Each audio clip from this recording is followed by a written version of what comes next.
Assalamualaikum warahmatullahi wabarakatuh. Perkenalkan, nama saya Joy Daniela Vincentia Siregar dengan NIM 121400039.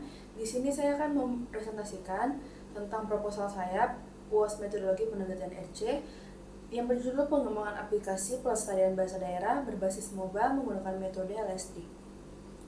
Pada bagian pertama itu ada daftar isi yang bab satunya pendahuluan, bab 2 tinjauan pustaka, bab 3 metode penelitian. Pada bab 1 pendahuluan ada latar belakang yang isinya bahasa sebagai ciri khas manusia dan warisan budaya mengalami ancaman kepunahan di Indonesia akibat kurangnya pewarisan antar generasi dan dominasi bahasa nasional serta internasional. Terdapat pada pasal 42 Undang-Undang Nomor 24 Tahun 2009 mewajibkan perlindungan dan pengembangan bahasa daerah. Namun, aplikasi digital untuk tujuan ini masih sangat terbatas. Selanjutnya ada rumusan masalah. Pada rumusan masalah ini terdapat 5 poin. Yang pertama, apakah aplikasi mobile efektif untuk pelestarian bahasa daerah? Yang kedua, fitur apa saja yang perlu ada agar aplikasi pelestarian bahasa daerah menarik dan mudah digunakan? Dan yang ketiga, bagaimana aplikasi dapat meningkatkan minat generasi muda dalam mempelajari dan melestarikan bahasa daerah? Yang keempat, bagaimana pengaruh aplikasi terhadap keberlanjutan penggunaan bahasa daerah di era digital? Yang kelima, apa saja kendala dalam pengembangan aplikasi pelestarian bahasa daerah dan bagaimana cara mengatasinya? Selanjutnya ada tujuan penelitian. Aplikasi mobile ini dirancang untuk membantu pelestarian bahasa daerah dengan tampilan UI UX yang menarik dan fitur yang mudah digunakan sehingga dapat diakses oleh semua kalangan, terutama generasi muda yang sering menggunakan gadget. Selanjutnya ada batasan masalah. User merancang aplikasi mobile ini untuk pelestarian bahasa daerah dengan desain UI UX yang menarik dan mudah digunakan dan menargetkan generasi muda agar tertarik untuk mempelajari dan melestarikan bahasa daerah mereka.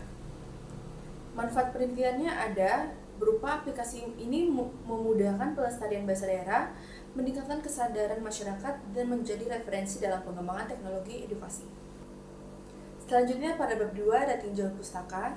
Di sini saya mengambil jurnal artikel dari Anaisti Sartana Putri dan Megawati pada tahun 2023 yang membahas tentang aplikasi booking online perjalanan wisata pada Sartana Tour dan Travel berbasis web menggunakan metode Lean Development. Selanjutnya dari Harvey Lepari dan rekan pada tahun 2024 yang membahas tentang rancangan bangun aplikasi Smile menggunakan metode Lean Software Development. Dan yang ketiga ada dari Pugu Jayadi tahun 2023 yang membahas tentang Lean Development pada efisiensi pengembangan aplikasi client server untuk import data yang dinamis. Selanjutnya ada dari Rendra Eka Nur Fajar dan rekan-rekan pada tahun 2023 yang membahas tentang aplikasi pembelajaran benda-benda bersejarah dengan metode Lean Software Development. Dan yang terakhir ada dari Sumaya Resti Ramadhani dan rekan-rekan pada tahun 2024 yang membahas tentang implementasi sistem informasi donasi minyak jelantah atau Siminah berbasis digital di Kota Dumai dengan pendekatan Lean Software Development. Dan yang selanjutnya ada dasar teori.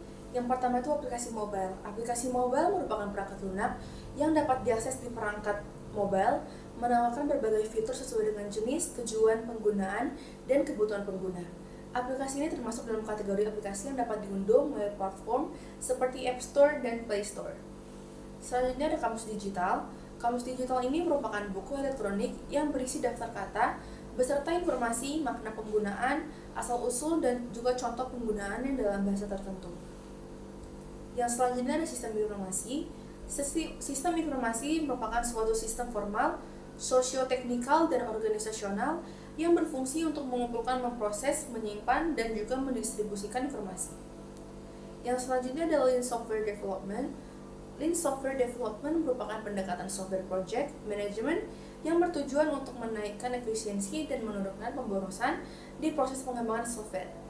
Terdapat 7 cara kerja dalam metode LSD, yaitu yang pertama eliminate waste, yang kedua amplify learning, yang ketiga deliver as fast as possible, yang keempat deliver as fast as possible, yang kelima empower the team, yang keenam build integrity in, yang ketujuh see the whole. Selanjutnya ada black box testing. Black box testing merupakan metode pengujian perangkat lunak yang fokus pada perilaku eksternal tanpa mempertimbangkan struktur internal atau logika di dalamnya. Selanjutnya ada user acceptance testing. yang merupakan pengujian yang dilakukan oleh pengguna untuk memastikan sistem yang dikembangkan memenuhi kebutuhan mereka dan dapat diterima. Dan selanjutnya ada bab 3, metodologi penelitian. Yang pertama ada desain penelitian. Desain penelitian ini merupakan alur penelitian yang dimulai dari identifikasi masalah, studi literatur, pengumpulan data dengan cara kuesioner, pengembangan sistem dengan metode LSD, dan diakhiri dengan evaluasi sistem menggunakan black box testing dan user acceptance testing. Dan yang selanjutnya ada pengumpulan data, yang tahapannya itu berupa identifikasi masalah, studi literatur, pengumpulan data berupa kuesioner, pengembangan sistem dengan cara learn, measure, and build, ada black box testing dan user acceptance testing. Selanjutnya ada alat dan bahan tugas akhir, yang perangkat kerasnya ada HP Pavilion Laptop 14 dan perangkat luarnya menggunakan sistem operasi Windows 11, Microsoft Word, Draw.io, dan Figma. Selanjutnya ada model atau metode yang diusulkan atau dikembangkan. Yang pertama ada learn. Tahapan awal penelitian ini melibatkan pengumpulan informasi dan kebutuhan sistem yang akan dikembangkan dengan fokus pada pemahaman mendalam tentang kebutuhan pengguna. Terdapat hasil kuesioner yang bisa dilihat dalam slide. Kesimpulan dari hasil kuesioner itu ialah masyarakat membutuhkan aplikasi kamus digital seperti yang akan penulis buat, namun hasil yang tertarik dan cukup tertarik itu baru 40% masing-masing, dan ini tuh bisa jadi tolak ukur bagi penulis supaya bisa mendesain aplikasi yang lebih menarik lagi. Selanjutnya ada build. Tahap ini mencakup pemodelan sistem seperti diagram use case untuk menggambarkan alur interaksi serta pengembangan aplikasi secara bertahap. Selanjutnya ada measure. Tahap yang terakhir ini merupakan proses evaluasi aplikasi yang telah dikembangkan untuk memastikan kesesuaiannya dengan kebutuhan yang kita butuhkan. Yang selanjutnya ada pengujian model. Black box testing digunakan dalam tahap ini yang memiliki tujuan untuk memastikan bahwa aplikasi kamus digital berbasis mobile ini dapat berfungsi dengan semestinya, mudah digunakan, dan memiliki daya tarik pada desain yang menarik dan tentunya dapat membantu pengguna yang kesulitan dalam menggunakan bahasa daerahnya masing-masing. Terdapat langkah-langkah dalam pengujian model. Yang pertama ada pengujian fungsionalitas, pengujian user interface dan navigasi, pengujian kinerja antar browser, pengujian keamanan, dan pengujian performa.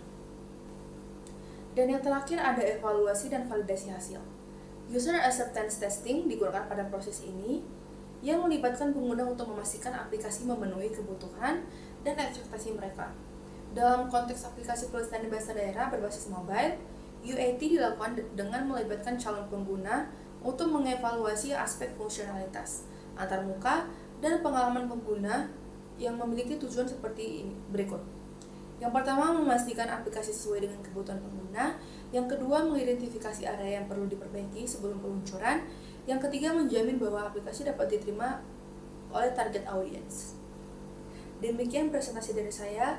Lebih kurangnya minta maaf. Wassalamualaikum warahmatullahi wabarakatuh.